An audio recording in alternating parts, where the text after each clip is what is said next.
அனைவருக்கும் மாலை வணக்கம். இன்றைய மைண்ட் யுவர் மைண்ட் நிகழ்ச்சிக்கு உங்களை வரவேற்றுக் கொள்கிறேன். அனைவரையும் அன்புடன் வரவேற்கிறேன். இன்றைய நிகழ்ச்சி 1192வது நிகழ்ச்சி. சரளா வாங்க.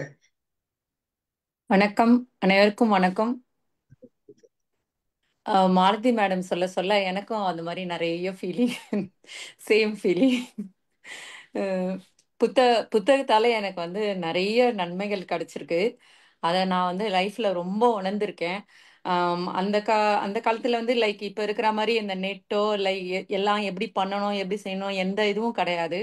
ஸோ புத்தகங்கள் மூலமா தான் நான் நிறைய உணர்ந்திருக்கேன். என்னோட லைஃப் எக்ஸ்பீரியன்ஸ் மூலமா நான் என்னெல்லாம் எனக்கு பெனிஃபிட் கிடைச்சதுன்றதுல இருந்து ஒரு சில இதை மட்டும் நான் உங்களுக்கு சொல்றேன். நான் சின்ன வயசுல வந்து அப்பா வந்து நிறைய மேகசின் வாங்குவாரு. அப்படிதான் நான் வந்து மேகசின் படிச்சு எனக்கு பழக்கம். அந்த இது படிச்சா இந்த பெனிஃபிட் கிடைக்கும் இது அந்த மாதிரிலாம் எதுவும் நினைச்சு படிச்சது கிடையாது. பட் வந்து நாவல்ஸ்லாம் வந்து சம்மர் ஹாலிடேஸ்ல மட்டும்தான் படிக்கிறது. மற்றபடி நான் வந்து மேகசின்ஸ் தான் நிறைய படிச்சிருக்கேன்.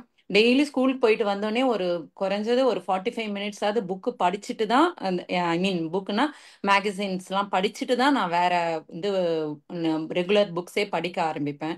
ஏன்னா அந்த காலத்துலாம் ரொம்ப வெளியில எல்லாம் போய் விளையாடுனது கிடையாது. வெளியிலலாம் ரொம்ப போனது கிடையாது. நான் ஒரு சின்ன டவுன்ல வளர்ந்தது. ஸோ வந்து புக்கு தான் எனக்கு ரொம்ப ஃப்ரெண்டாக இருந்திருக்கு. எல்லா விதத்திலும் அது எனக்கு ஹெல்ப் பண்ணியிருக்கு புக்கு. அகாடமிக்ஸ்லையும் சரி, என்னோட பர்சனல் லைஃப்லையும் சரி, எனக்கு ரொம்ப புக்கு படித்தது வந்து நிறைய உதவி பண்ணியிருக்கு. அதை அதை நானாகவே எனக்கு லைஃப்பில் ஒவ்வொரு ஸ்டேஜ்லையும் நான் அதை ரியலைஸ் பண்ணேன். எனக்கு வந்து மற்றவங்களை காயப்படுத்தாம பேசணும் அப்படின்றது இது வந்து எனக்கு எது சொல்லி கொடுத்ததுன்னா, நான் எனக்கு சின்ன போதில் வந்து திருக்குறள் போட்டி கலந்துக்கும் போது நான் திருக்குறள் ஃபுல்லத்தி படிச்சு மனப்பாடம் பண்ணும்போது எனக்கு வந்து அந்த தீயினார் சுட்ட புண் உள்ளாரும் ஆறாதே நாவினார் சுட்டவடுன்றது அப்படியே மனசுல போய் பதிஞ்சிச்சு. ஸோ எவ்ரி டைம் வந்து நான் அதை வந்து யார் மனசையும் காயப்படுத்தக்கூடாதுன்றதுல ரொம்ப பர்டிகுலரா என் லைஃப் லாங் இருந்திருக்கேன். நான் அந்த மாதிரி சம்டைம்ஸ் ஏன் நான் அப்படி இருக்கிறேன் அப்படின்னு என்ன நானே கூட நான் கொஸ்டின் பண்ணிப்பேன். நான் ஏன்னா என்னை கஷ்டப்படுத்துறவங்களை கூட அந்த டைம் கூட நான் அவங்கள கஷ்டப்படுத்தி நான் பேச மாட்டேன். எனக்குள்ளே நிறைய கொஸ்டின்ஸ் அப்போ அந்த மாதிரி வந்துச்சு. ஆனா அது அதனுடைய பதிலும் வந்து எனக்கு அப்போ கிடைச்சது. அதை பத்தியும் நான் உங்களுக்கு பின்னாடி சொல்றேன். நான் இந்த மற்றவங்க நிலையிலிருந்து இந்த பிரச்சனைகளை பார்க்கறதுக்கும் எனக்கு புக்ஸ் தான் எனக்கு உதவி பண்ணுச்சு. அதுக்கப்புறம் வந்து ஆம், காந்திஜி நான் சின்ன போதுல வந்து நிறைய பேச்சு போட்டியில கலந்துப்பேன். காந்தி, கம்பர், விவேகானந்தா இவங்களோட புக்ஸ் எல்லாம் படிச்சு நிறைய அதை அனலைஸ் பண்ணியிருக்கேன். அதுல வந்து காந்தி சொன்னது, உலகில் நீங்கள் காண விரும்பும் மாற்றாக நீங்களே இருங்கள் அப்படின்ட்டு காந்தி சொல்லுவார். அந்த வரி எனக்கு ரொம்ப பிடிச்ச வரி. நான் லைஃப்ல வந்து எப்பவுமே ஏதாவது சேஞ்சஸ் யார்கிட்டயாவது பார்க்கணும், ஏதாவது சேஞ்ச் நடக்கணும்னா நான் முதல்ல வந்து நான் என்ன சேஞ்ச் ஆகணும், அதுக்கு நான் என்ன அடாப்ட் ஆகணும், நான் என்ன பண்ணணும் அப்படின்றத நான் திங்க் பண்ணி அதை நான் மாத்திப்பேன். அது எனக்கு லைஃப்ல நிறைய இடத்துல உதவி பண்ணியிருக்கு. நான் வந்து முன்னாடி 2000ல 5 வருஷம் அமெரிக்காவில் இருந்துட்டு என்னோட பொண்ணை வந்து நான் இந்தியாவுக்கு கூட்டிட்டு போன போது அவளுக்கு அட்ஜஸ்ட் பண்ணிக்கிறதுக்கு ரொம்ப கஷ்டமா இருந்தது. 9 வயசு அவளுக்கு அப்போ. அப்போ வந்து யாராவது ரிலேஷன்ஸ் வந்தா கூட ரூமை விட்டு வெளியே வர மாட்டா, யாருக்கிட்டையும் ரொம்ப பழக மாட்டா. ஏதாவது கேட்டாங்கன்னா அவளுக்கு கொஞ்சம் ஹர்ட் பண்ற மாதிரி பேசிடுவா. அப்ப எனக்கு ரொம்ப கஷ்டமா இருக்கும். ஆம், நம்மலாம் அப்படி பேசினதே இல்லையே, ஏன் அப்படி பேசுறா அப்படின்ற மாதிரி. அப்போ வந்து நான் ரொம்ப ரியலைஸ் பண்ணி என்னோட அப்ரோச்சை மாத்திக்கிட்டேன் அவகிட்ட. அதுக்கப்புறம் தான் அவகிட்ட சேஞ்சஸ் தெரிஞ்சது. அந்த மாதிரி இப்ப கூட லைஃப்ல வந்து நிறைய பேர் வந்து எனக்கு இந்த மாதிரி இந்த மாதிரி சுச்சுவேஷன் இருக்கு, எப்போ எனக்கு சுச்சுவேஷன் மாறுமோ தெரியல, அப்பதான் எனக்கு ஒரு விடிவு காலம் கிடைக்கும், எப்போ எனக்கு வேற ஜாப் எனக்கு பிடிச்ச ஜாப் கிடைக்குமோ தெரியல, அப்பதான் இதுவாகும். இந்த மாதிரி என் கூட இருக்கவங்க வந்து இந்த மாதிரி சரியா இல்லை, அவங்க எப்பதான் மாறுவாங்களோ தெரியல. இந்த மாதிரி உறவினர்களோ நண்பர்களோ என்கிட்ட விஷயத்தை பகிர்ந்து கொள்ளும் போது நான் அவங்களுக்கு சொல்ற இது, நீங்க சேஞ்ச் ஆகுங்க அப்படின்றதான் காந்தி சொன்ன வார்த்தை. அந்த இதுதான் நான் எப்பவுமே ஞாபகம் வச்சு அவங்களுக்கும் சொல்லுவேன் நானு.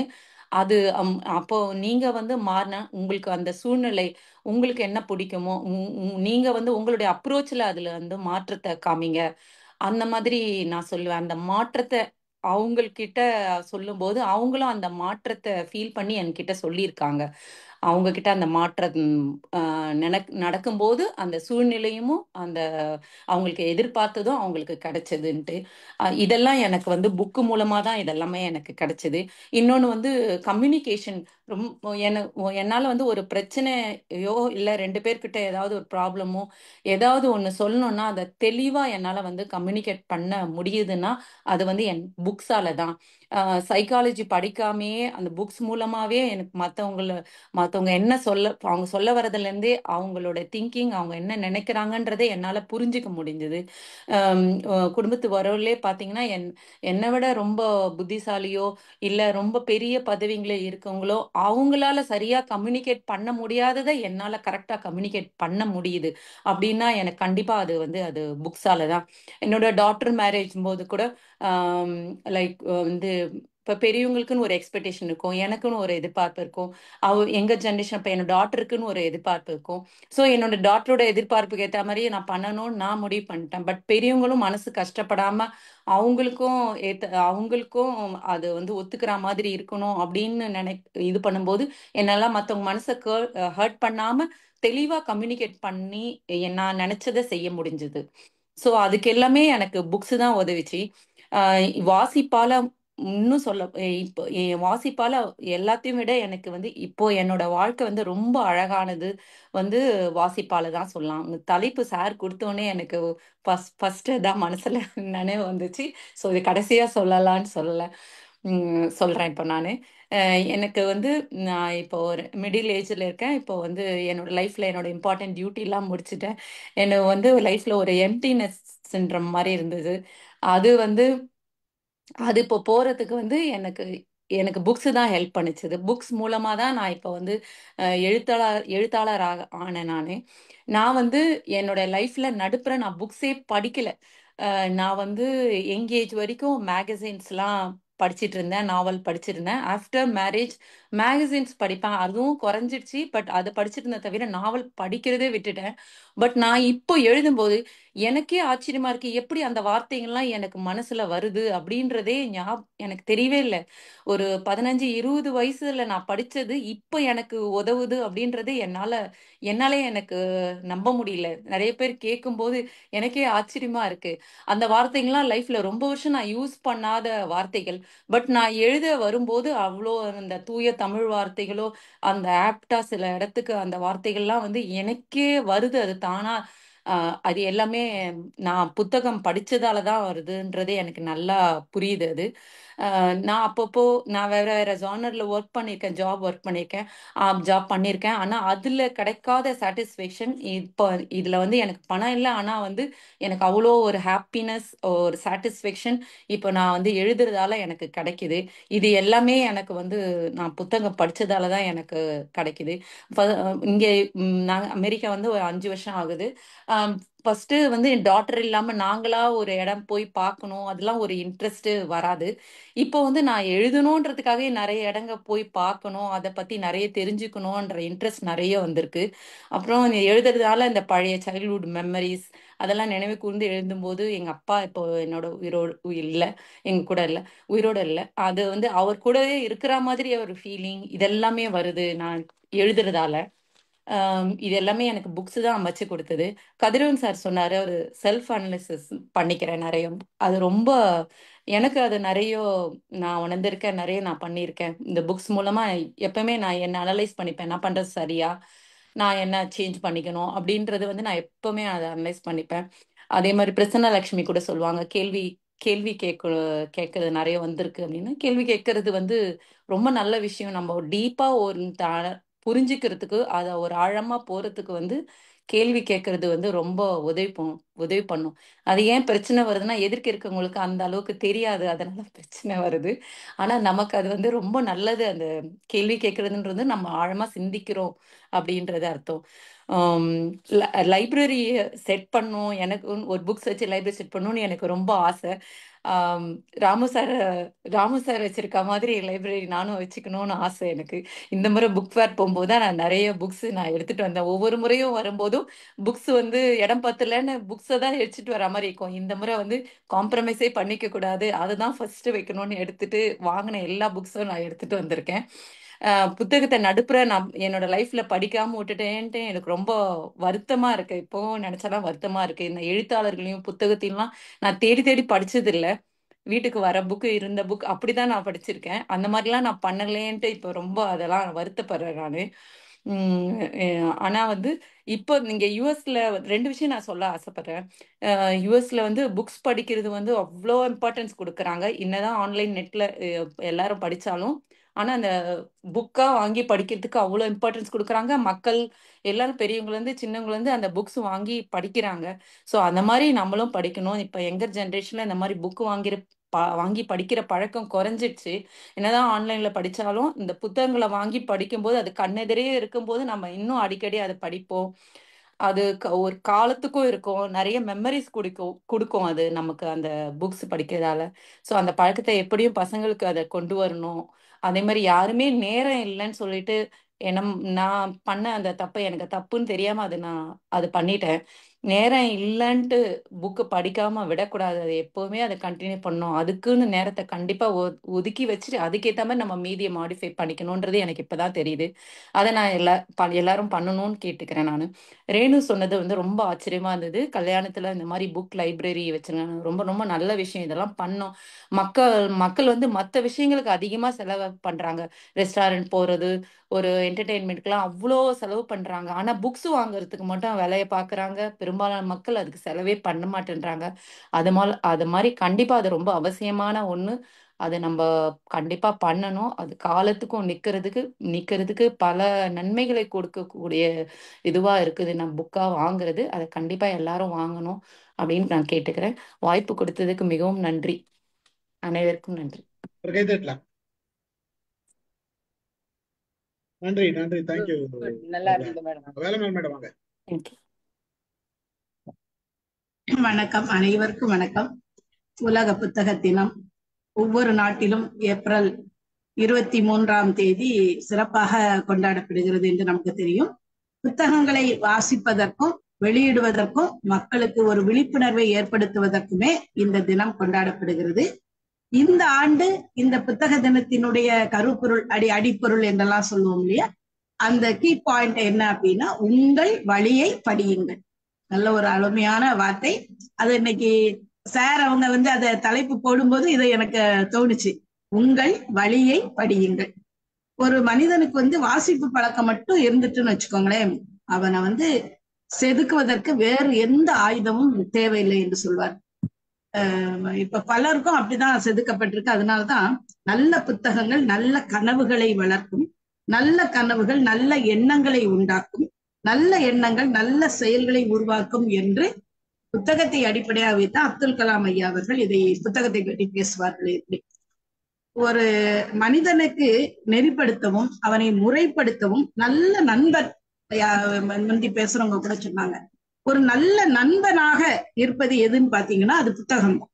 ஒரு நல்ல புத்தகத்தை படித்து முடித்த உடனே நமக்கு ஒரு புது நண்பன் கிடைத்த மாதிரி ஒரு மகிழ்ச்சி ஏற்படும். நமக்கு ஒரு நல்ல நட்பு கிடைத்து விட்டது. ஏன் அப்படி சொல்றேன் அப்படின்னா, நமக்கு பிறகு ஏதாவது ஒரு மனதுக்குள்ள ஒரு துன்பமோ ஒரு துயரமோ அல்லது ஒரு தடையோ ஏதோ ஒண்ணு ஏற்படுதுன்னு வச்சுக்கோமே, அப்படி ஏற்படும் போது நம்ம அந்த புத்தகத்தை புரட்டினாலே போதும். அந்த நேரத்துக்கு நமக்கு யாருமே தர முடியாத ஆறுதலை கூட மிக அழகாக அந்த நம்முடைய புத்தகங்கள் வந்து தரும். திரும்ப திரும்ப நல்ல மனதிற்கு ஒரு ஆறுதலும் ஒரு வழிகாட்டலும் எதன் மூலமா கிடைக்கும்னா புத்தகத்தின் மூலமா மட்டுமே கிடைக்கும். இதுக்கு நிறைய எடுத்துக்காட்டு நம்ம சொல்லலாம். எகிப்திய மண்ணில் வாழ்ந்த பாரே என்ற ஒரு அரசன் வந்து தான் நெஞ்சார நேசித்து வாசித்த புத்தகங்களின் இருப்பிடத்துக்கு என்ன பேர் வச்சிருந்தானா, மன மருத்துவ நிலையம் என்று வைத்திருந்தானா. மன மருத்துவ நிலையம் என்றே பெயரிட்டு மகிழ்ந்தானா. ஏன்னா அந்த புத்தகங்கள் அந்த அளவிற்கு மனதிற்கு இதத்தை தரக்கூடியது. அதை நான் பல முறை உணர்ந்திருக்கிறேன். இப்ப சின்ன வயதுல பாத்தீங்கன்னா, சின்ன வயதுல இருந்தே எனக்கு வந்து இந்த படிக்கக்கூடிய பழக்கம் வந்து என்னுடைய சகோதரி மூலம் தான் எனக்கு கிடைச்சது. அவங்க ரொம்ப ஒரு வெரி குட் ரீடர். அவங்க ரொம்ப நிறைய படிப்பாங்க. நான் அப்ப எனக்கு ஒண்ணும் அதுல பெரிய படிப்புல ரொம்ப பெரிய ஆர்வம் எல்லாம் சின்ன பிள்ளையில சொல்றேன், நான் ரொம்ப சின்ன பிள்ளையா இருக்கும்போது சொல்றேன். ஆனா அவங்களுக்கு எல்லா வீட்லயும் ஒவ்வொரு புத்தகங்கள் ஏதாவது வாங்குவாங்க இல்லையா, அந்த புத்தகத்தை என்ன வாங்கிட்டு வர சொல்லுவாங்க. அப்படி வாங்கிட்டு வரும்போது விளையாட்டாக நான் திருப்பி கொண்டு வருவேன். வருவேன். அப்ப வந்து எனக்கு அந்த படிக்கக்கூடிய ஆர்வம் அவர்கள் என் சகோதரி மூலமா தான் எனக்கு கிடைச்சது. அப்படி அந்த கிடைச்சது. அதுக்கப்புறம் எப்படி பெரிய படிப்பாளினா அது கூட இங்க யாரோ சொன்னாங்க, அந்த சிறு சிறு அந்த பொதிந்து வரும் அந்த காலத்துல பேப்பர்ல தான் பொதிஞ்சு தருவாங்க அந்த பெஞ்சன சாமானம் இதெல்லாம், அது எல்லாமே விரிச்சு படிப்பேன். அது ஒரு ரொம்ப அது என்ன வேற எந்த பொழுதுபோக்கும் அந்த காலத்துல இருந்து விளையாடுவோம், விளையாட்டோடு இந்த மாதிரி படிப்பது. அந்த அப்படி படித்து படித்து வந்து பிறகு வந்து அந்த படிப்பு வந்து எனக்கு ரொம்ப ஒரு முக்கியமான விடயமாக மாறிச்சு. இன்றைக்கு வரைக்கும் நான் படிச்சுட்டு இருக்கேன்னா அதுக்கெல்லாம் காரணம் என்னுடைய சகோதரியும் அவர்கள் அந்த ஈடுபாட்டை என்னிடம் ஏற்படுத்தியது. அதே மாதிரி என்னுடைய தந்தை, அவங்களும் ரொம்ப பெரிய படிப்பாளினா புத்தகங்கள் படிப்பதுல அந்த படிப்பாளி. நிறைய படிப்பாங்க, நல்லா எழுதுவாங்க. அவங்க அவங்க ஒரு ரைட்டர். அவங்க மலையாளத்துல நிறைய எழுதுவாங்க. ஏன்னா நாங்க மலையாளத்தை நாட்டை ஒட்டி இருந்த காரணத்தினால மலையாளத்துல நிறைய எழுதுவாங்க. சாரூர் அப்படிங்கிற பேர்ல எழுதுவாங்க. அப்ப அந்த புத்தகங்களை அவங்க எங்களுக்கு வாசித்து காட்டுவாங்க. ஏன்னா அவ்வளவு பெரிய அவர் மலையாளத்துல திறமையா இருந்தாலும் அங்க பேச மட்டும்தான் தெரிஞ்சதே தவிர படிக்கல, நாங்க தமிழ் தான் படித்தோம். அதனால அந்த கதைகள், தான் எழுதிய கதைகள் எல்லாம் கதை சொல்லி போல எங்களுக்கு சொல்லுவார்கள். அப்ப அந்த கதைகளை படிப்பதற்கான ஆர்வம் என் தந்தையிடம் இருந்து வந்ததுன்னு வச்சுக்கலாம். அதுக்கு பிறகு நான் வந்து அறிவியல் பாடம் எடுத்து படித்தது. அதுல புத்தகங்கள் படிப்பதற்கான வாய்ப்பு கொஞ்சம் குறைவாக இருந்தாலும் வீட்டுல இந்த மாதிரி புத்தகங்களை படித்துக் கொண்டிருப்பேன். அது கல்லூரி இதழியல் பாடம் படிப்பதற்காக கல்லூரிக்கு வந்த பிறகுதான் இந்த புத்தக வாசிப்பு என்பது மிக அதிகமாக ஆனது என்று கூட சொல்லுவேன். நூலகத்திலே விழுந்து கிடந்திருக்கிறேன். நான் சொல்லி இருக்கிறேன், ஒரு முறை இரவு அங்கே தூங்கி இருக்கிறேன். அங்கே என்னை உள்ளே வைத்து விட்டு பூட்டி விட்டு சென்று விட்டார்கள் அந்த நூலகத்தில். ஆனா எனக்கு மிக சந்தோஷமா இருந்தது. முடிந்தவரை படித்து குரல் கொடுத்து பார்த்தேன், யாருமே வரல. நான் பாட்டுக்கு படிச்சுட்டு அப்படியே உட்கார்ந்தேன். கொஞ்சம் நல்ல வேளை ஒரு 4 மணிக்கெல்லாம் எங்களுடைய வாட்ச்மேன் சுத்தி வந்ததால் நாங்க குரல் கொடுத்ததை கேட்டு வந்து என்னை மீட்டு கொண்டு சென்றார். இல்லைன்னா 9 மணிக்கு தான் நூலகம் திறக்கும் போது, நூலகம் என்றால் எங்கள் துறைக்கென்றே ஒரு நூலகம் இருந்தது. அது பெரிய நூலகம் அல்ல, ஒரு சின்ன நூலகம். அப்படியெல்லாம் என்னுடைய வாழ்க்கையிலே நூலோடு எனக்கு இருந்த ஒரு பழக்கம். அதற்கு பிறகு பாடத்துக்காகவும் நம்முடைய முனைவர் பட்ட ஆய்வுக்காகவும் என்று நிறைய நிறைய புத்தகங்கள் படிக்கக்கூடிய ஒரு வாய்ப்பு எனக்கு கிடைத்தது. அதனால அந்த ஒரு குறிப்பாக ஒவ்வொரு மனித வாழ்க்கையிலும் அது வசந்தத்தை தான் தந்திருக்கிறது.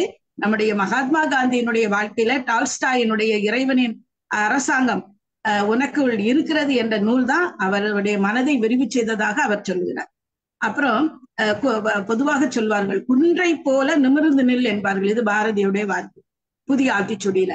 குன்றை போல் நிமிர்ந்து நில் அப்படிங்கிற வார்த்தையை நான் படிக்கிறேன் ஆத்திச்சூடியில. எனக்கு அதுக்கு ஏன் குன்று மட்டும் சொல்றேன், பொதுவா மலை போலதானே சொல்லணும், ஏன் குன்றை போல சொன்னார் போது அதை ஒரு புத்தகத்திலே நான் படித்தே ஒருவர் எழுதியிருந்தார். என்னன்னா, ஏன் பாரதியார் அப்படி சொன்னார் எப்படின்னா, குன்று வந்து மலையை விட உயரம் குறைந்தது, ஆனால் மழை பெய்தால் மலை சரியுமா, குன்று ஒரு நாளும் சரியாதான். அதனாலதான் குன்றை போல நிமிர்ந்து என்று பாரதி சொன்னார். இப்ப இந்த மாதிரி ஒரு நல்ல கருத்துக்கள் எல்லாம் எதிலிருந்து கிடைத்தன என்றால் நம்முடைய புத்தகங்களை படிப்பதன் மூலமா தான் நமக்கு கிடைக்கும். அப்ப நம்ம வாழ்வினுடைய எந்த உறுதிப்பாட்டையும், ஒரு வார்த்தை எந்த சூழ்நிலையும் நாம் கலங்காமல் இருப்பதற்கும், நாம் செய்யக்கூடிய செயலை நேர்மையோடு துணிவோடு செய்தால் நாம் நிமிர்ந்து நிற்கலாம் என்பதை தான் பாரதியினுடைய அந்த வரிகள் நமக்கு உணர்த்தி நின்றன. இப்ப புத்தகத்தை பற்றி ஒரு கருத்துரையில படிச்சேன். தலை குனிந்து என்னை பார், தலை நிமிர்ந்து உன்னை நடக்க வைக்கிறேன் என்று ஒரு கருத்துரை. ரொம்ப அழகாக இந்த நிறைய பேர் எனக்கு அனுப்பி இருந்தார்கள். அதில் வந்த ஒரு வாசகம் தான் இது. புத்தகங்களை படித்துக்கொண்டே இருந்தா நம்ம மூளைக்கு அதை விட புத்துணர்ச்சி வேற கிடையாது என்று உளவியல் அறிஞர்களே சொல்றாங்க. இங்க நிறைய உளவியல் அறிஞர்கள் இருக்கிறீர்கள், உங்களுக்கு தெரியும். இன்றைய அலைபேசிகளினுடைய அதிக வளர்ச்சியினால புத்தக வாசிப்பு கொஞ்சம் இளைய தலைமுறை குறைந்து விட்டது என்று நாம் நினைக்கிறோம். ஆனால் விரும்பி படிக்கக்கூடியவர்களும் இருக்கிறார். ஒரேடியாக அப்படி சொல்லிவிட முடியாது, இருந்தாலும் குறைந்திருக்கிறது. அதை மீட்டெடுக்க தான் நம்முடைய அமைப்புல நிறைய விடயங்களை நம்ம செய்து கொண்டிருக்கிறீர்கள். அந்த மனிதனுடைய பெரும் சொத்து என்னவென்றால் அந்த மனிதனால் படைக்கப்பட்ட புத்தகம்ங்கிறாங்க. வேற எல்லாம் சொத்து கிடையாதான், அந்த மனிதனாலேயே படைக்கப்பட்ட புத்தகங்கள் தான் மிகப்பெரிய சொத்து. நம் மன இருளை புத்தகம் அப்படியே மாற்றி வாழ்வையே நம்ம வெளி வெள்ளமாக மாற்றி விடுகிறது. அப்போ உணர்வினை ஊட்டிடும், மயக்கிடும், உலகையே புரட்டி போடக்கூடிய அளவிற்கு நிறைய அதுக்கு சான்றுகள் நமக்கு இருக்கின்றன. பகுத்தறிவு நீங்க உங்களுக்கு தெரிஞ்சிருக்கும் எல்லாருக்குமே.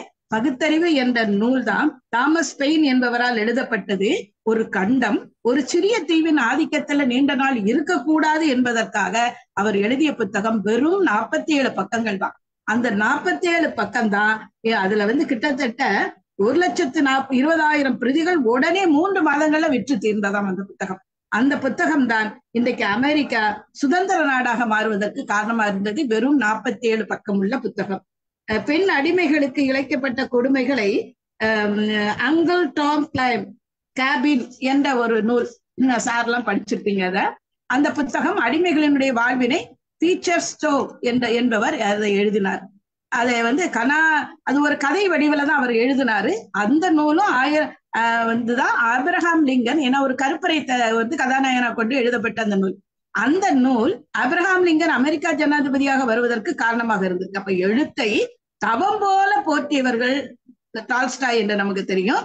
மற்றும் வர்க்க போராளியான மார்க்ஸ் எழுதிய புத்தகங்கள் மக்களின் வாழ்க்கையில மிகப்பெரிய மாற்றங்களையும் சாதனைகளையும் செய்திருக்குன்னு தெரியும். நமது சிந்தனையில், நமது செயலில், வாழ்வில், வாக்கில் வஞ்சகமும் சூதும் சிறுமையும் கயமையும் நெருப்பு காடாக மண்டும் போது அதை சுட்டு பொசுக்கக்கூடிய மலை போல் இருப்பவைதான் புத்தகங்கள் என்று சொல்வார்கள். எவ்வளவு அருமையான வார்த்தைகள் பாருங்கள். இதெல்லாம் எல்லா புத்தகங்களையும் படித்தாலும் தாய்மொழியில் நம்முடைய நூல்களை நாம் படிக்கும் போது அதற்கான இன்பம் தெரியும். ஆங்கிலத்தில் நிறைய படிக்கிறார்கள், இல்லை என்று சொல்லவில்லை.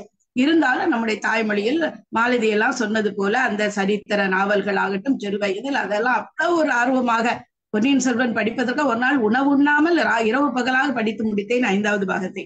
அந்த மாதிரி எல்லாம் ஒரு வெறி இருந்திருக்கிறது. ஆனால் இப்ப அதெல்லாம் கொஞ்சம் குறைந்திருக்கிறது என்றே சொல்லலாம்.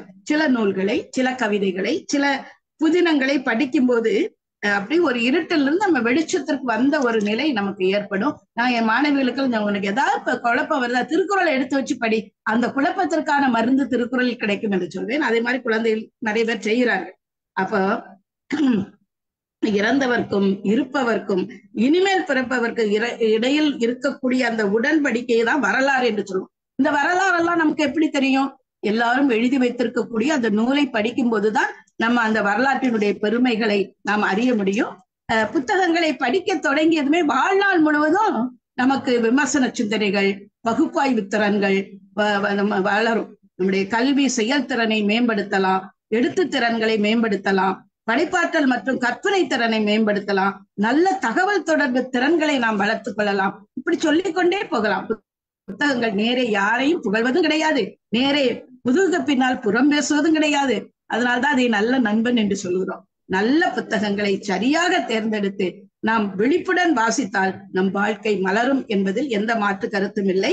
நீங்க எல்லாரும் இந்த படத்தை இங்க இருக்கிறவங்க சிலர் பார்த்திருக்கலாம்.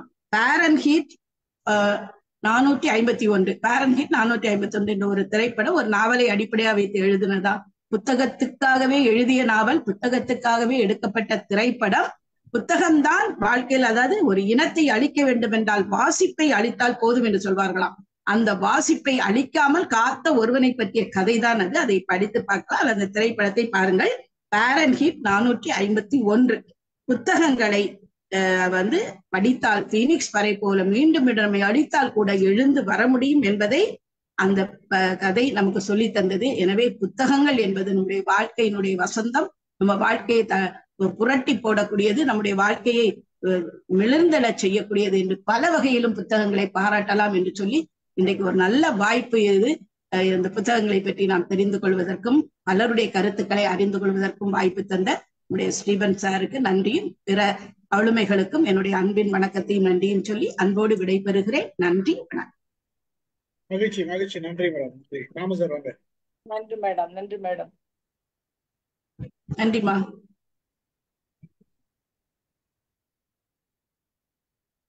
ராம் சார் நீங்க தான். நானா? எல்லாம் பேசிட்டாங்களா? Very good. எல்லாரும் பேசினாங்கன்னா நீங்க அப்புறம் உங்களுக்கு டைம் இருக்காது. ஆமாம், சரி. நான் வந்திருக்கும் எல்லோருக்கும் வரவேற்பு, வாழ்த்து, பாராட்டு, நன்றி. உலக புத்தக தினத்துல இந்த வாரம் தமிழ்நாடு அரசு பாரதிதாசன் வாரம்னு கொண்டாடுது. இது தமிழ் கவிஞர் வாரம்னு போட்டிருக்கிறாங்க. பாரதிதாசன் பிறந்தது 29 ஏப்ரல் 1891, இறந்தது 21 ஏப்ரல் 1964. அதனால இந்த 21 ஏப்ரல் டு 29 ஏப்ரல் தமிழ்நாடு அரசு சிறப்பாக இதை கொண்டாடி கொண்டிருக்கிறது. அது கூடுதல் தகவல். சரியா? அதுக்கப்புறமா பல நேரம் நான் இங்க சொல்லியிருக்கேன், என்னுடைய ஐயான்னு சொல்லுவோம், தாத்தா அப்பாவோட அப்பா. அவங்க ஆறாவயல் ஊர்ல சங்கம் வச்சு தமிழ் வளர்த்தாங்க. அதனால சங்கத்து நாத் செட்டியார் ஆறாவயல் ராம்நாத் டிஸ்ட்ரிக்ட்னு போட்டால் லெட்டர் வந்துடும். வீட்டில் லைப்ரரி வச்சிருந்தாங்க. அதுக்கப்புறம் எங்க அப்பா லைப்ரரி வச்சிருந்தாங்க. 75 புத்தகங்கள் அப்பா எழுதியிருக்கிறாங்க. தமிழ்நாடு அரசு பரிசு வாங்கின புக்கு 2, ஒன்றிய அரசு பரிசு வாங்கினது 1, யுனெஸ்கோ அவார்டு வாங்கினது ஒரு book. 4 book award winning book. But மொத்தமா 75 புத்தகங்கள். அதுல ஒரு 10 புத்தகங்கள் ஆங்கிலத்துல டிரான்ஸ்லேஷன். அப்பா எப்படித்தான் அங்க கிராமத்துல வளர்ந்து இங்கிலீஷ் படிச்சாங்களோ டிரான்ஸ்லேட் பண்ணாங்களோ தெரியாது. 17 வயதுல ஒரு 4-5 புத்தகங்கள் இங்கிலீஷ்ல இருந்து டிரான்ஸ்லேட் பண்ணியிருக்கிறாங்க. புத்தகத்தோடைய வளர்ந்த ஆள். அதனாலதான் நானும் இன்னும் வச்சிருக்கிறேன். என்னுடைய மகனும் லைப்ரரி வச்சிருக்கிறான்.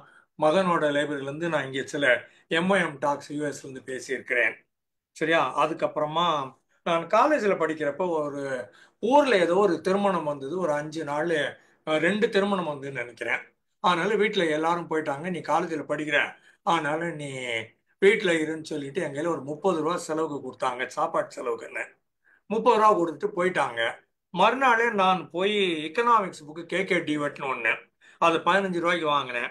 அப்புறம் மாடர்ன் கவர்மெண்ட்ஸ்னு நார்த் கேட்னு ஒரு ஆள் எழுதுனது UK எடிஷன் புக்கு 7.5 ரூபாய், அதையும் வாங்கினேன். 22.5 ரூபாய் கோயந்தா. கையில் இருக்கிறது 7.5 ரூபாய். 5 நாள் ஓட்டணும். காலையில 3 இட்லி டீ கடையில் 30 பைசா, மத்தியானம் பச்சையப்பாஸ் காலேஜ் கேன்டீன்ல 4 இட்லி 40 பைசா, திரும்ப நைட்டு ஒரு 3 இட்லி 30 பைசா வச்சு 5 நாள் ஓட்டிட்டு அம்மா வந்ததுக்கு அப்புறமா, அம்மா சாதம் கொடுமா, சாப்பிட்டு ரொம்ப நாள் ஆச்சு அப்படிங்க. என்னடா ஆச்சு, காசு தான் கொடுத்துட்டு போன வேண்டாங்க. அன்னைக்கெல்லாம் 1 ரூபாய்க்கு நல்ல ஃபுல் சாப்பாடே கிடைக்கும், அன்லிமிட்டெட் மீல்ஸ்.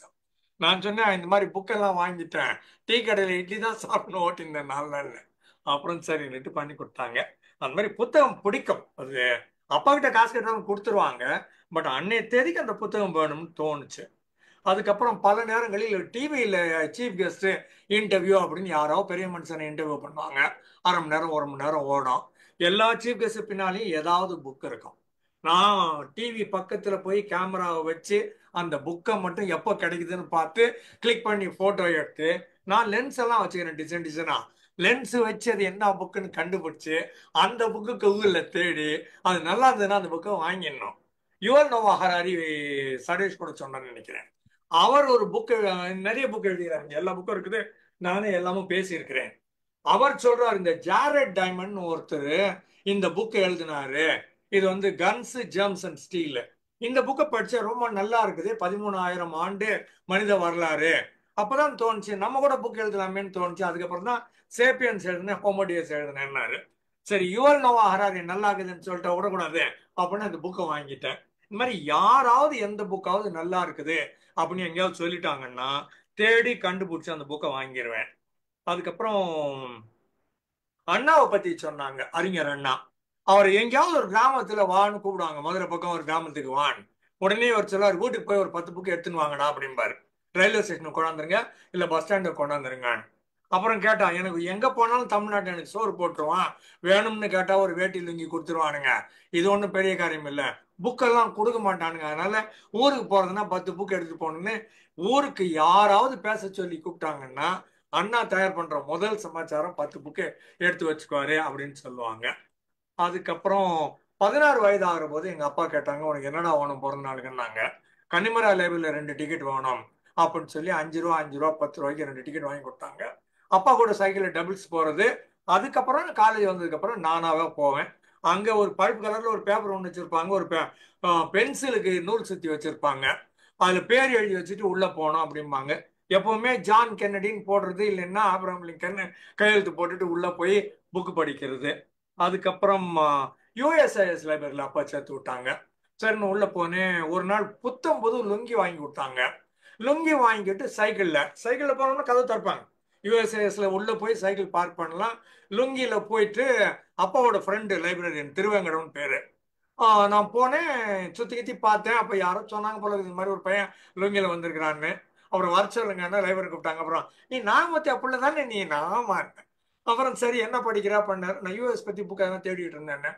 வெஸ்ட்வர்டு மூவ்மெண்ட் ஒரு புக் இருக்கும், ரொம்ப நல்லா இருக்கும், US பத்தி படி அப்படின்னாரு. ஒரு 5 நிமிஷம் எல்லாம் பேசிட்டு அப்புறம் சொன்னார், தம்பி இனிமே நீ லுங்கில வராத தம்பி அப்படின்னாரு. இதெல்லாம் கொஞ்சம் பப்ளிக் பிளேஸ், இனிமேல் லுங்கில வராத அப்படின்னு ரொம்ப மெதுவா பொலைட்டா போறப்ப சொன்னாரு. அப்புறம் அங்கதான் தண்ணி குடிக்கிறது எப்படின்னு கத்துக்கிட்டேன். ஒரு இதை போட்டு ப்ரெஸ் பண்ணோம்னா ஒரு யூடியூப் ஒன்று இருக்கும், அது வழியா தண்ணி வரும். தண்ணி வேணும்னு கேட்கறேன், அங்க இருக்குது குடின்றான். எனக்கு என்ன பண்ணுறா, தடவி கடை பார்க்குறேன், எங்கேயுமே இதை குழாயை காணும். அப்புறம் வெயிட் பண்ணினே இருந்தேன், என்ன தாண்டா ஆகுது பார்க்கலான்னு. யாரோ ஒருத்தர் வந்தார், ஒரு பட்டன் இப்படி பிடிச்சி அழுத்தினாரு, அப்படி வாய் வச்சா அப்படி குடிச்சாரு. ஓஹோ, டேய் இப்படி எல்லாம் மாடா பண்ணுவீங்க பாவீங்களா அப்படின்னு தோணுச்சு. யூஎஸ்ஏஎஸ்ல தான் முதல் தடவை இந்த டெக்னாலஜி பார்த்தது. அதே மாதிரி கம்ப்யூட்டரும் கொஞ்ச நாள் கொண்டாந்து வச்சாங்க. இந்த ஆத்தர் வைஸ்னு ஒரு இண்டெக்ஸ் இருக்கும், புக் வைஸ்னு டைட்டில் வைஸ்னு ஒன்று இருக்கும், அப்புறம் சப்ஜெக்ட் வைஸ்னு ஒரு இண்டெக்ஸ் இருக்கும். ஏதோ ஒரு இண்டெக்ஸ்ல போய் தான் நாங்கள் ஏபிசிடின்னு பார்த்து உள்ள புக் எடுக்கிறது. திடீர்னு பார்த்தா ஒரு நாள் காணும். என்னன்னு கேட்டால் இன்சினரேட் பண்ணேன்னாங்க. இன்சினரேட்னா கொஞ்சம் யோசிச்சு பார்த்து, ஆமா கொளுத்திட்டான் போல இருக்குது. அப்புறம் என் புக் எப்படி கண்டுபிடிக்குதுன்னு கேட்டேன். அங்க பசங்க எதனா இருப்பாங்க, காலேஜ் பசங்க, அவங்க கிட்ட போய் கேட்டீங்கன்னா கம்ப்யூட்டர்ல பார்த்து சொல்லுவாங்க. அங்க போய் ஒரு சின்ன பொண்ணு 18 வயசு பொண்ணு இருக்கும், அதுகிட்ட போயிட்டு ஏமா ஒரு புக் வேணும்னு கேட்டேன். 5 நிமிஷம் வெயிட் பண்ணுங்க அங்கிள்னுச்சு. அடா பாவிகளா, போய் புக் எடுக்க விடாம பண்ணிட்டீங்க, ஏன்னா அங்கிள்னு வேற சொல்லிட்டீங்க, கம்ப்யூட்டர் வேற கொண்டாந்து விட்டீங்க. திடீர்னு பார்த்தா கடவுள் ஆயிட்டணும்னு தோணுச்சு எனக்கு. இந்த ஷாக்கெல்லாம் நிறைய யூஎஸ்எஸ்ல கத்துக்கிட்டது. அப்புறம் ரஷ்யன் கல்ச்சரல் சென்டர்லயும் நான் மெம்பரு. புஷ்கின் கிளப்னு ஒன்று வச்சிருப்பாங்க, அந்த கிளப்லயும் நான் மெம்பர்.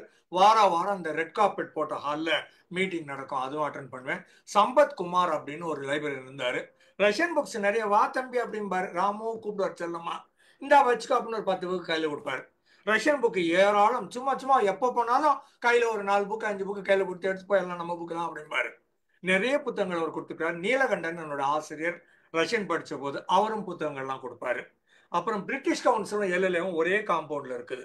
லோக்கல் லைப்ரரி அத்தாரிட்டி, இன்னைக்கு பேர் தேவனைய பாவாணர் லைப்ரரின்னு மாத்திட்டாங்க, முன்னால எல்எல்ஏன்னு சொல்லுவாங்க. ஸோ யூஎஸ்ஏஎஸ் லைப்ரரிக்கு வந்துட்டு அப்புறமா இந்த பக்கம் 1 கிலோமீட்டர் தள்ளி வந்தோம்னா எல்எல்ஏக்குள்ள நுழைஞ்சு பார்த்துட்டு அப்படி உள்ளுக்கு போனோம்னா பிரிட்டிஷ் கவுன்சிலுள்ள போய் அங்கேயும் புக் படிக்கிறது. அப்பாவுக்கு டயபெட்டிஸும் ஹார்ட் அட்டாக்கும் இருந்ததுனால இந்த டயபெட்டிஸை பற்றி, ஹார்ட் அட்டாக்கை பற்றி, கார்டியோவாஸ்குலர் சிஸ்டம்னு எவ்வளோ புக்கு யூஎஸ்எஸ்ல இருக்குதோ அவ்வளோத்தையும் நான் காலேஜில் படிக்கிறப்ப படிச்சாச்சு, பிரிட்டிஷ் கவுன்சில் இருக்கிறப்பவும் படிச்சாச்சு. அதுக்கப்புறம் அடுத்து வந்தோம்னா முரசொலி மாறன்னு ஒரு தடவை பேட்டி காண்றாங்க ஒரு டிவியில. நீங்க கேட்டுட்டே வர்ற போது என்ன உங்களுக்கு ரொம்ப பிடிக்கும்னா, புத்தகம் ரொம்ப பிடிக்கும்ன்றாரு. அப்புறம் கேட்டா நான் ஏராளம் புத்தகம் 1000 கணக்கில் வச்சிருக்கேன் அப்படின்னாரு. அப்புறம் என் பிள்ளைகள் என் புக்கை என்ன பண்ணுவாங்கன்னு எனக்கு தெரியல அப்படின்னு வருத்தப்பட்டு சொன்னார். அதுல அப்புறம் தயாநிதி மாறனும் கலாநிதி மாறனும் லயலா காலேஜ் ஸ்டூடெண்ட்ஸ் போல இருக்குது. லயலா உள்ள போய் பிரின்சிபாலை பார்த்து அவங்க போர்டெல்லாம் கண்டுபிடிச்சு எங்களுக்கு ஒரு 60க்கு 40 ஒரு 2400 சதுரடி உள்ள கூட காலேஜ் கேம்பஸ்ல அப்பாவோட புக்கு முழுக்க நாங்களே பில்டிங் கட்டி நாங்களே இண்டெக்ஸ் போட்டு நாங்களே புக்கு கொடுத்துறோம்னு சொல்லிட்டு அவங்க இப்போ மாறன் லைப்ரரின்னு ஒன்று இப்போ லயலா காலேஜ் உள்ள இருக்குது. மாறனுடைய அத்தனை புத்தகங்களும் அவங்க பாதுகாப்பாக ரொம்ப அழகாக வச்சிருக்காங்க. யார் வேணா போகலாம், பார்க்கலாம், படிக்காம எடுத்துக்கொள்ளலாம்.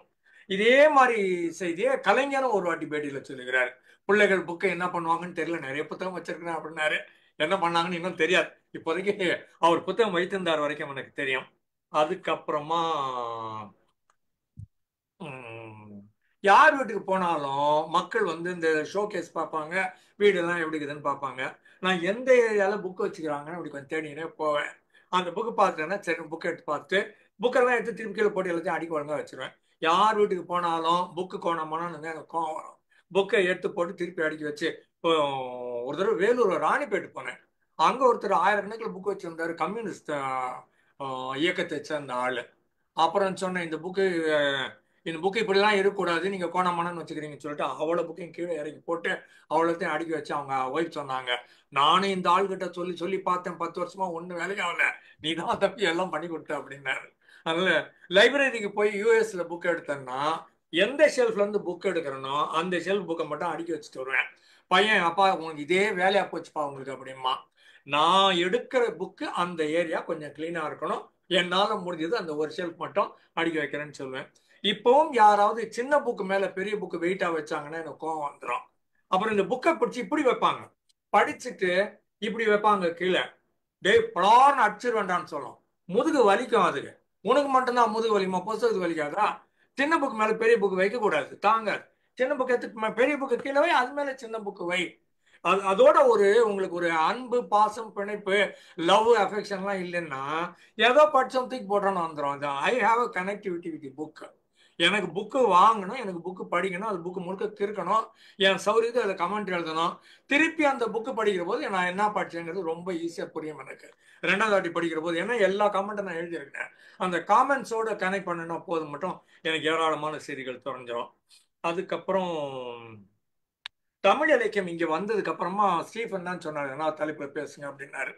ஒரு 4 வருஷம் முன்னால சரி பாரதி பேசலாம்னு ஆரம்பிச்சு தமிழ் இலக்கியத்துல திரும்ப மீள் பார்வைன்னு வந்து இப்போ ஒரு 4-5 வருஷமா தமிழ் இலக்கியம் படிக்கிறேன், சங்க இலக்கியம் படிக்கிறேன். இன்னமும் வைதிகி ஹெர்பர்ட்னு என்னோட டீச்சர் ஹவாயிலேருந்து கிளாஸ் எடுக்கிறாங்க. நாளை காலையில 6 மணிக்கு இருக்குது, 6:30லேருந்து 7:30. நான் 6 மணிக்கெல்லாம் எழுந்துக்கிற ஆளே கிடையாது. பட் இலக்கியத்துக்காக டீச்சருக்காக நான் காலைல 6:30 மணிக்கு எழுந்து படிக்கிறேன்னா இன்னைக்கு அந்த ஈடுபாடு இருக்குது. முத்தோளாயிரம் படித்தேன், ரொம்ப பிடிச்சிருந்துச்சு. இன்னைய தேதிக்கு முத்தோளாயிரம் மொத்தம் 14 பேர் புத்தகம் எழுதியிருக்கிறாங்க. 20 பேர் எழுதிக்கிறாங்க. 6 புக்கு கிடைக்கல, 14 பேரோட புக்கு கிடைக்குது. 14 புக்கையும் வாங்கி இங்கே வச்சிருக்கிறேன். நான் அழகா ஒரு முத்தோளாயிரம் புக்கு எழுத போறேன், விளக்க உரை அப்படின்னு போட்டு நான் ஒன்று எழுத போறேன். ஆனா இன்னைக்கு முத்தோளாயிரம் இறங்கிட்டோம்னா ஆவலத்தையும் படிச்சிடணும். இன்டர்நெட்ல இருக்கிற ஆவலத்தையும் பிடிச்சி இறக்கி டவுன்லோட் பண்ணி ஸ்டோர் பண்ணிடணும், புக்கு முழுக்க படிச்சிடணும். ஒரு க்ளூ ஒன்று கிடைச்சுன்னா நான் அதுல இருந்து அடுத்தடுத்து எவ்வளவு போக முடியுமோன்னு பார்த்துருவேன். அதுக்கப்புறமா என்னோட மருமகள் வந்து மலையாளி கிறிஸ்டியன். பையனோட கிளாஸ்மேட் படிச்சாங்க எம்பிஏல. அப்புறம் 2 பேரும் நினைப்போம் எனக்கு பொண்ணு பார்க்குறாங்க, பையன் பார்க்குறாங்கன்னாங்க. சரி தான் நம்மளே கல்யாணம் பண்ணிக்கலாமான்னு. சரி தான் 2 பேரும் ரைட்டுன்ட்டாங்க. ஏன்னா அதுக்கப்புறமா எங்ககிட்ட சொல்றாங்க. என் ஒய்ஃபும் கொஞ்சம் தயங்குறாங்க, அவங்க ஒய்ஃபும் அம்மாவும் தயங்குறாங்க. அப்போ நான் சொன்ன பேசிட்டு இருக்கும்போது இல்லை, அவர் பால்ஸ் கரையான் பேர். அவரோட பால் நீங்க ஒரு காரியம் பண்ணுங்க, துபாயில இருந்து புறப்பட்டீங்க வாங்க, நம்ம நேர்ல உட்காந்து பேசுவோமே அப்படின்னு. சரின்னு அவர் வந்தாரு.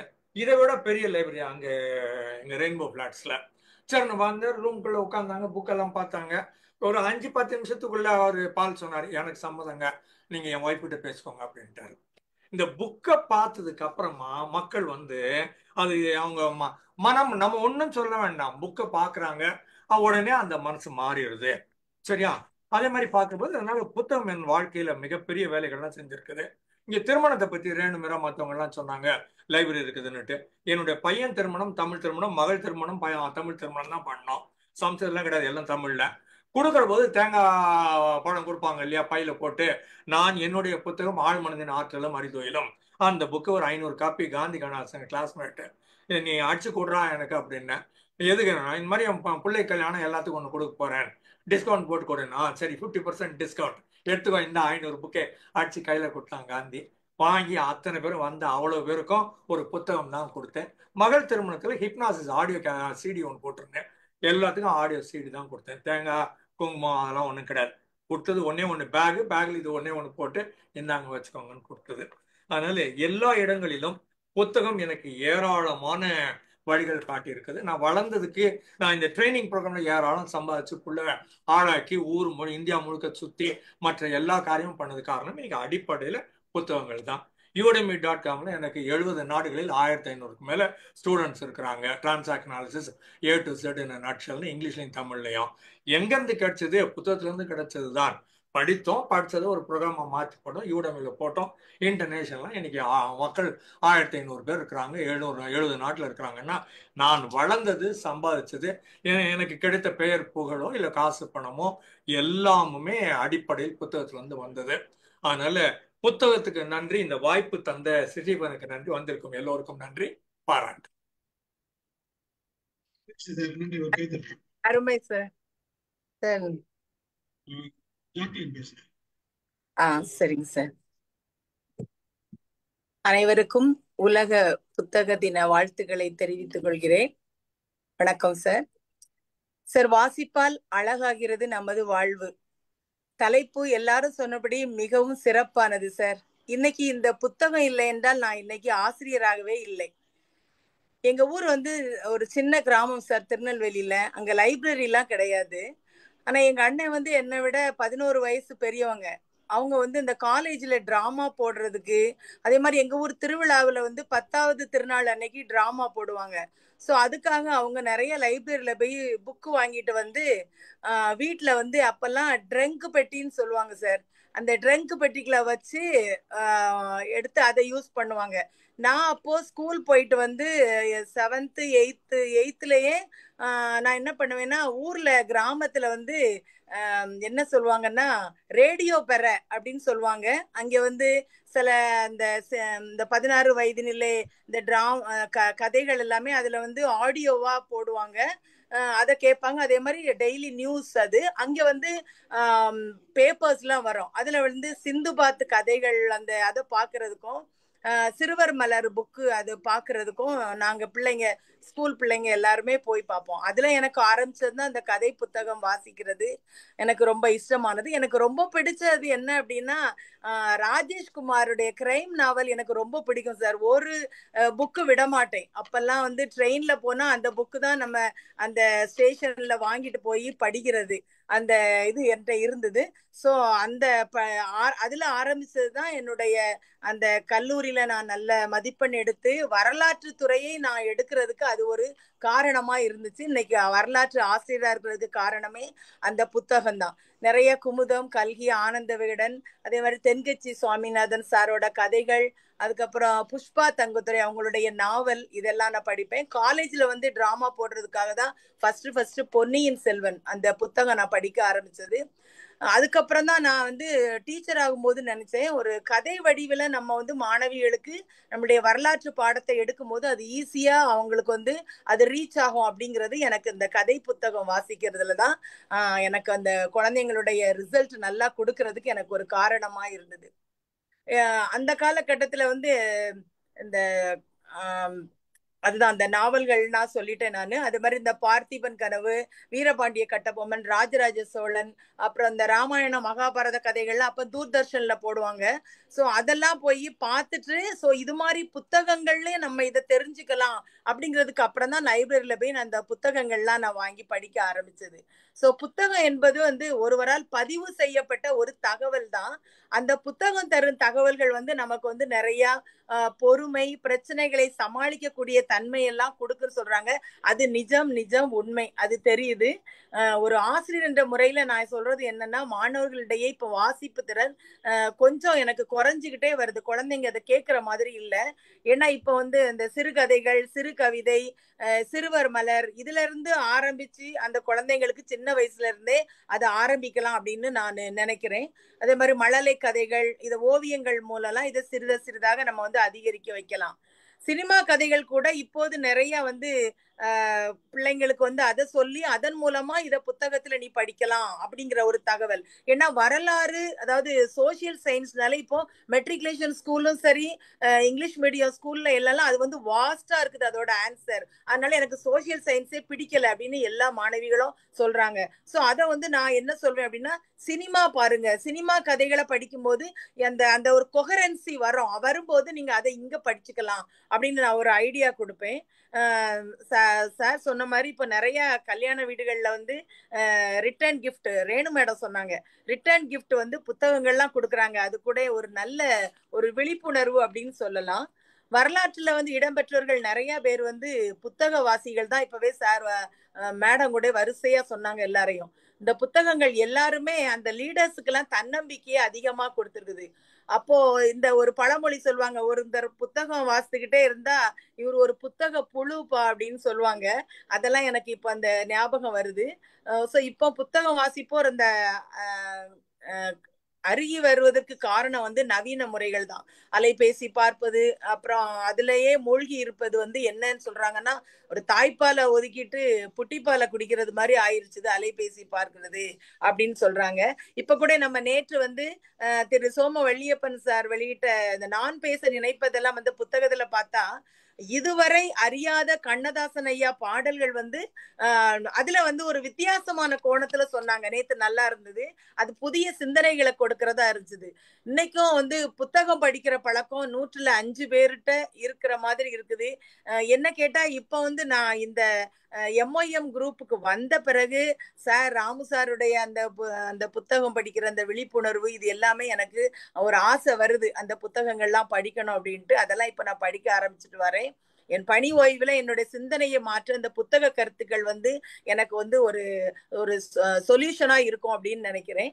இன்னைக்கு நம்ம செல்போன்ல பல மணி நேரம் செலவழிக்கிற நம்ம ஒரு வாசிப்புக்காக 1 மணி நேரம் செலவிடுவது வந்து நமக்கு மனசை பக்குவப்படுத்தும்.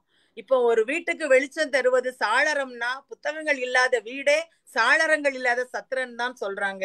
நண்பர்கள்லயே நல்ல நண்பன் வந்து ஏமாற்றாத ஒரே நண்பன் புத்தகம் சொல்றாங்க. சோ புத்தக வாசிப்பு வந்து அறிவு வளரவும் உயர்ந்த சிந்தனை பிறக்கவும் சோர்வுகள் நீங்கவும் நமக்கு உதவி செய்யுது. புத்தகங்கள் படிக்க நேரம் இல்லை என்று பெரும்பான்மையர் சொல்றாங்க.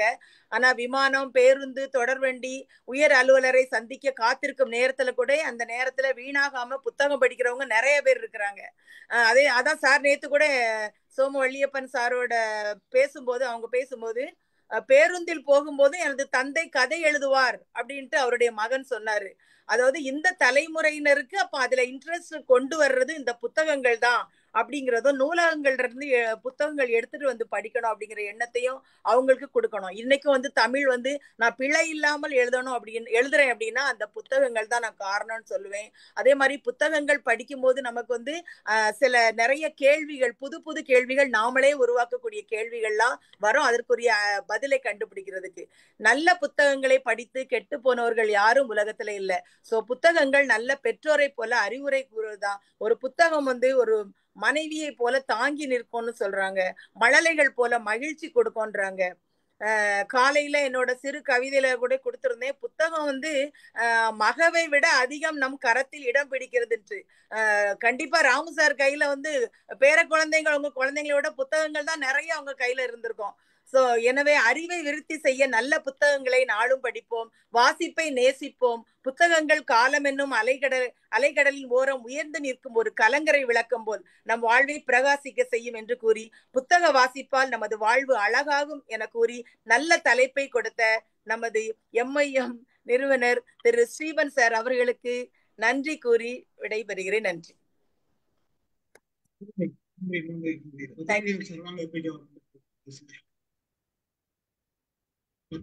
சார் உங்களதான் கூப்பிட்டேன். வாங்க வாங்க நீட்டா.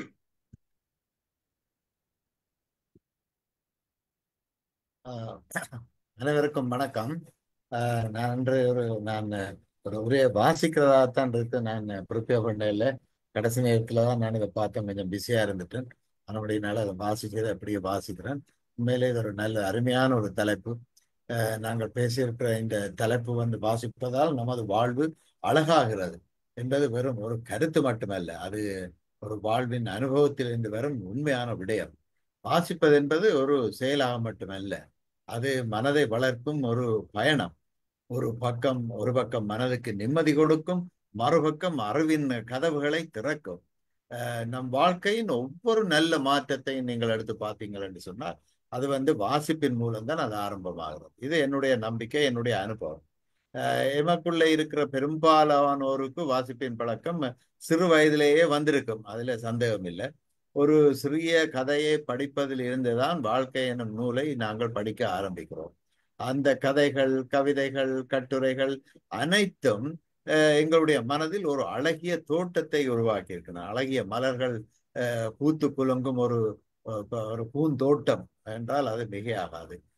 வாசிப்பு நமக்கு என்னத்தை கொடுக்கிறது என்று நாங்கள் கேட்க போனோம். முதலாவதாக அறிவை அது கொடுக்கிறது.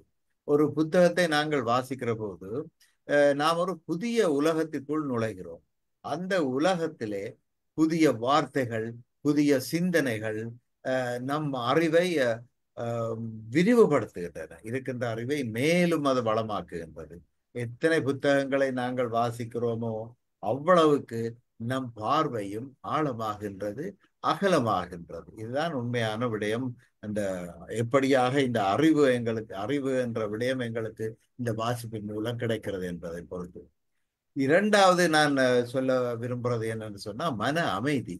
வாழ்க்கையின் வேகமான ஓட்டத்துல சில நிமிடங்களை நாங்கள் புத்தகத்துடன் கழிக்கும் பொழுது மனதுக்கு ஒரு ஓய்வாக அது மாறுகிறது. அது மனதுக்கு ஒரு பெரிய ஒரு ஆறுதலை தருகிறது. எல்லாத்தையும் மறந்து புத்தகத்துக்குள்ளே நாங்கள் மூழ்கி இருக்கிறோம். அப்ப அது மன அமைதியை தருகிறது என்பதில் சந்தேகமே இல்லை. புத்தகத்தை நாங்கள் வாசிக்கிற பொழுது வெளி உலகத்தை அப்படியே மறந்துடுறோம். அந்த நேரம் அதுதான் நமக்கே உரிய நேரமாக அது எங்களுக்கு பரிணமிக்கின்றது. அடுத்ததாக நான் சொல்ல பார்ப்பது, பிறருடைய வாழ்க்கையை நாங்கள் உணர்வதற்கு இந்த வாசிப்பு எங்களுக்கு பெரும் துணையாக அமைகிறது. ஒரு மனிதன் உலகத்திலே பலவேறு பகுதிகளை பார்த்து அனுபவித்து அதை பகிர்ந்து கொள்ள முடிகிறது பெரிய கஷ்டமாக இருக்கும். ஆனால் ஒரு புத்தகம் அதை செய்கிறது. வாசிக்கிறதன் வழியாக நாம் ஒரு விவசாயியின் வேதனையை உணரலாம், ஒரு கவிஞனுடைய கனவுகளை அனுபவிக்கலாம், ஒரு தாயினுடைய நெஞ்சத்திலே இருக்கக்கூடிய உருகும் பாசத்தை உணரலாம். இது அத்தனையும் எங்களுக்கு அந்த உணர முடிகின்றது. இந்த பிறரின் வாழ்க்கையை எங்களால உணர முடிகிறதுக்கு இந்த வாசிப்பு எங்களுக்கு அருமையாக இருக்கிறது, பெரும் பொக்கிஷமாக இருக்கிறது. வாசிப்பதாலே எங்களுக்கு கருணை நமக்குள்ளே வளர்கிறது, நட்பு வளர்கிறது, தன்னம்பிக்கை வளர்கிறது, தன்னிலை உணர்வு வளர்கிறது. இப்படியாக பலவிதமான நல்ல குணங்கள் வளர்கிறதற்கு இந்த வாசிப்பு மிகவும் இன்றியமையாததாக இருக்கின்றது. அந்த வளர்ச்சி தான் வாழ்க்கையை அழகாக மாற்றுகிறது. இன்றைய இளம் தலைமுறைக்கு நாம் சொல்ல வேண்டிய மிக முக்கியமான பாடம் என்னென்றால், வாசிக்க ஆரம்பியுங்கள். அது நீங்கள் எப்பவாக இருந்தாலும் பரவாயில்லை, இளம் வயதில் இருக்கலாம், அல்லடா தவற விட்டவர்கள் வயது முதிர்ந்த பின்பு அதை செய்தாலும் கூட பரவாயில்லை. உங்கள் எண்ணங்களை வளர்த்து கொள்ள வாசியுங்கள், வாழ்க்கையை அழகாக்க வாசியுங்கள். ஒரு புத்தகத்தை நீங்கள் திறக்கும் போது உங்கள் வாழ்க்கையில் ஒரு புதிய கதையின் ஒரு புதிய அத்தியாயம் தொடங்குகின்றது. அந்த கதையில் நிறம் உங்களுக்கே சேர்க்க இயலும். அது வாசிப்பதன் மூலம்தான் அது சாத்தியமாகும். நன்றி. வாசிப்போம், உயர்வோம், வாழ்வை அழகாக்குவோம். நன்றி. வாய்ப்புக்கு நன்றி. கடைசி நேரத்திலே கிடைத்த இந்த வாய்ப்பு மிகவும் பேராக கருதுகிறேன். மிகவும் நன்றி திரு ஸ்டீபன் அவர்கள். மகிழ்ச்சி மகிழ்ச்சி. நன்றி நன்றி சார், நன்றி. ஒண்ணு எல்லாருமே பேசணுன்ற ஆசையில தான் இருக்கிறாங்க. ஆனா ராதாகிருஷ்ணன் சார் கூட வெயிட் பண்ணிட்டு இருந்தாரு, போயிட்டாருன்னு நினைக்கிறேன். வேற யாராச்சும் ஒரு வார்த்தைக்கு பேசுறீங்களா? Kalyani madam, Sudha madam, Ravi sir. Okay sir, thank you sir. பேசலையா கல்யாணி மேடம்? பேசுறீங்களா? பேசலையா? கல்யாணி மேடம் பேசல. இல்ல சார். ஓகே, ரவி சார் நீங்க தேங்க்யூ பேசுங்க. சார். சார் வணக்கம் சார். ஆக்சுவலாக நான் ஒன்றும் ப்ரிப்பேர் பண்ணல. ஆனால் சின்ன வயசில் வந்து நம்ம இதுவாக இருந்தது வந்து ஒன்லி புஸ்தகம் தான். ஸோ அதனால் அந்த காலத்தில் வந்து எல்லா புத்தகத்தையும் வாங்குறதுக்கு நம்மளுக்கு வசதி வாய்ப்பு இருந்திருக்காது. அதனால் அக்கம் பக்கத்தில் இருந்து ஆனந்தவிடம், குமுதம், கல்கண்டு இதுதான் வந்து நம்மளுக்கு பேசிக்காக இருந்தது. தமிழ்வாணன் வந்து ஒரு நல்ல வழிகாட்டியாகவே நம்மளுக்கு இருந்திருக்காரு. ஆனந்தவிடங்களில் வந்து அந்த MS உதயமூர்த்தியோட தொடர் வந்து எங்களுக்கு ரொம்ப யூஸ்ஃபுல்லாக இருந்தது. எனக்கு வந்து ரொம்ப யூஸ்ஃபுல்லாக இருந்தது. அதே மாதிரி சுஜாதா, இந்த இந்துமதி வாசந்தி கதைகள்லாம் அந்த காலத்தில் படிக்கணும்னா ரொம்ப ரொம்ப இதுவாக இருந்தது. ஒரு வேலைக்கு போகிற வரைக்கும் நிறையா புத்தகமே படிச்சிருந்தோம். அந்த படித்த புத்தக லிஸ்ட்லாம் கூட நிறையா வச்சுருந்தேன். ஆனால் வேலைக்கு போக போக வேறு மற்றதெல்லாம் வர அப்போ வாசிக்கிற பழக்கம் வந்து ரொம்பவே குறைஞ்சி போச்சு.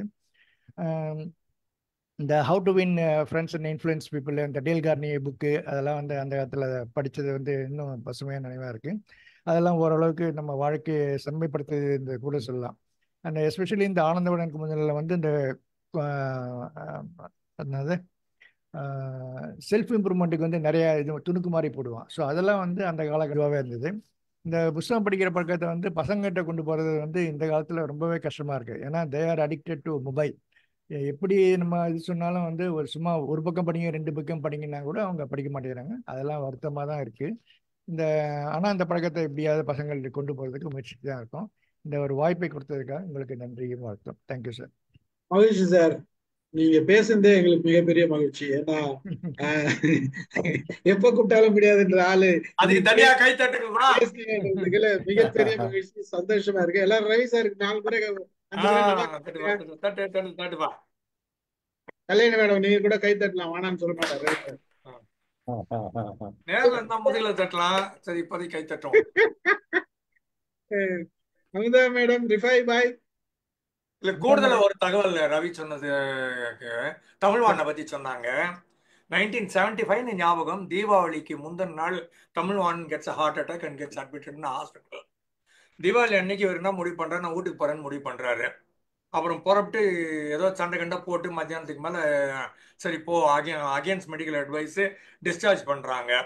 இவர் வர்ற வழியில் காரை நிறுத்தி ஒரு புஸ்தக கடையில் நுழைஞ்சு 10 புக்கு வாங்கிக்கிட்டு வீட்டுக்கு போனார். ஒரு 1 or 2 hours he had another attack and he died on a Diwali day 1975 ஞாபகம். கடைசியா தமிழ்வாணன் என்ன பண்ணாருன்னா 10 புக்கு வாங்கிட்டு வீட்டுக்கு போனார். அதனால அவங்கெல்லாம் ரத்தத்திலேயே ஓடினது புக்கு. மகிழ்ச்சி, முடிச்சுக்கலாமா? நன்றி சார், நன்றி சார். நான் எல்லாம் கேட்கத்தான் வந்தேன். நன்றி சார். மகிழ்ச்சி. ஒரு அருமையான நிகழ்ச்சி. புத்தகத்தை பத்தி இன்னைக்கு நான் எதிர்பார்க்கல, இவ்வளவு அளவுக்கு பேசுவோம், எல்லாரும் பேசுவாங்க. அதுவும் ரவி சார் வந்து கொஞ்ச நேரம் பேசுவாரு, இப்படியெல்லாம் நான் எதிர்பார்க்கல. பேசுறவங்க எல்லாம் பேசல, ஆனா பேசாதவங்க எல்லாம் இன்னைக்கு பேசுறதுல மகிழ்ச்சி. புத்தகம்னு போட்டவொடனே ராமசார் வருவாரான்னு நினைச்சேன். என்ன போட்டுற அப்படின்னாரு, மீன் அப்படின்னாரு. வந்தாதான் அது நிறைவா இருக்கும்ன்றது மனசுல இருந்து அது வந்துட்டீங்க. ஏன்னா எல்லாரும் பேசுறதுன்றது வேற, நிறைய புத்தகங்கள் படிக்கிறவங்கன்றது வேற, படிச்சுட்டு பேசுறவங்கன்றது வேற, அவங்களோட அனுபவங்கள்ன்றது இருக்கு. புத்தகம் படிக்கிறதுன்றது எல்லாருக்கும் வராது, ஒரு சிலர் தவிர. அந்த மாதிரி சில நேரங்கள்ல சில விஷயங்கள் நடக்குது. ஆனா புத்தகம் படிக்கிறதுன்றது எவ்வளவு முக்கியம் வாழ்க்கையில நம்ம முன்னேறதுக்கு, நம்ம பல விஷயங்களை அறிந்து கொள்கிறதுக்கு, பலரை புரிந்து கொள்வதற்கும் பல செய்திகள் இருக்கு, பல கதைகள் இருக்கு. எவ்வளவு நுணுக்கமான செய்திகள் அதுல இருக்குது அப்படின்றதுதான். ஒவ்வொரு அனுபவங்களும் நமக்கு அந்த பல விஷயங்கள் சொல்லி தருதுன்றதுதான்.